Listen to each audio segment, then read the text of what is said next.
I got it. Hello, boys and girls. My name is Cheyenne. And I'm Armani. And today we will be trying to find Mr. Morocco. He is the fellow mole.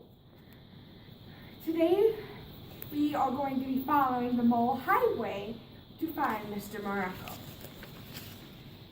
We are going to be finding our first clue sometime soon, so let's get going.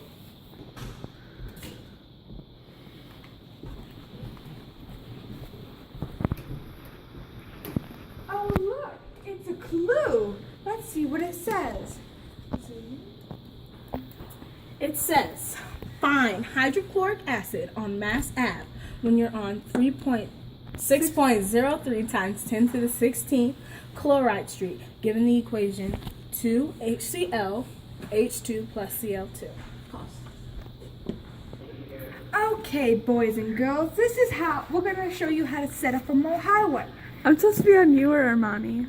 This is how you set up a proper mole highway, given the equation of 2HCl arrow H2 and Cl2.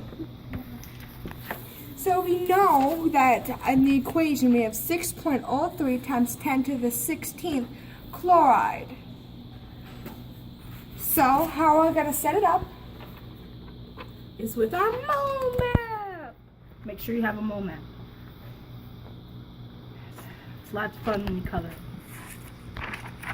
Alright, so this is how our mole map's going to go. This is going to tell us how to get to Morocco's house. It's somewhere here, and we got to find it. We know we're starting on particles and stuff. Because the equation says 6.03 times 10 to the 16th. That lets us know that we're on particles and molecules and all that good stuff. And so our goal is to get from here to here. How are we going to do that? Well, we're going to show you. To moles. And in order to do that, we have to go 6.02 times 10 to the 23rd under 1 mole. So, Cheyenne's going to show you how to do this on the board. This is how it will be set up first. We have what our equation gave us at molecules or particles and stuff. And then to get to moles, like Armani, my fellow partner, said, you have to do 6.02 times 10 to the 23rd underneath 1 mole. And that's how I set it up. So now we're here. So now that we're at moles, we have to get to the other side of the highway. And in order to do that, you want what you want over what you need. And what you need is what you already have. So from the equation, we know that we are on Chloride Street. So chloride is what we have, or what you need. So, how many moles of chloride are there? Can you see it? 1 mole. That is correct. So 1 mole of Cl2 goes on bottom. And then what you want goes on top. So if we have hydrochloric acid and we want to get to hydrochloric acid. If we have hydrochloric acid and we want to get to Chloride Street, that means we have have chloride. Video cutter. We have chloride and we want hydrochloric acid. So hydrochloric acid will go on top of the 1 mole Cl2. So how many moles of HCl are there, boys and girls? 2. That's correct. So I'll put 2 moles. I told you to get the marker if it's running out, and you still stayed with it. Of HCl on top. Nope, I ain't seen it. So we're officially here. Now we need to get from mole to mass. And in order to get to from moles to mass, we have to multiply the molar mass on top and 1 mole on the bottom.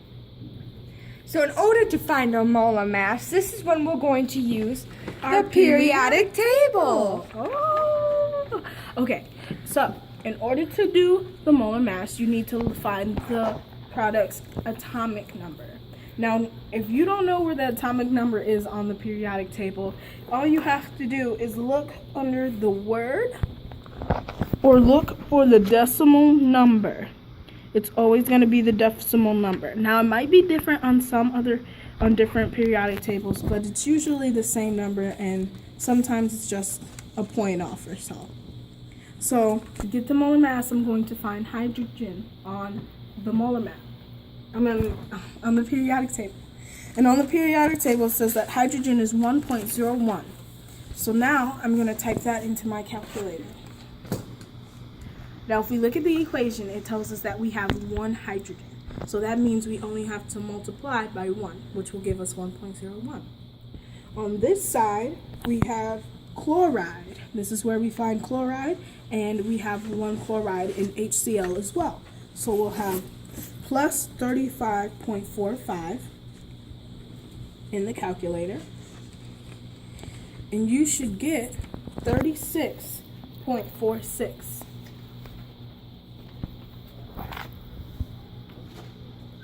Now, if you don't get that, it might be that you typed it in the calculator wrong, but just keep trying till you get the answer. And so now that we have the molar mass, we are now going to solve the equation. Here is our finished equation without the answer. And in order to find that answer, this is how it's going to be put into the calculator. So, we have 6.03. And then for times 10, you never put in multiply by 10 because your calculator will multiply by 10, and you do not want that.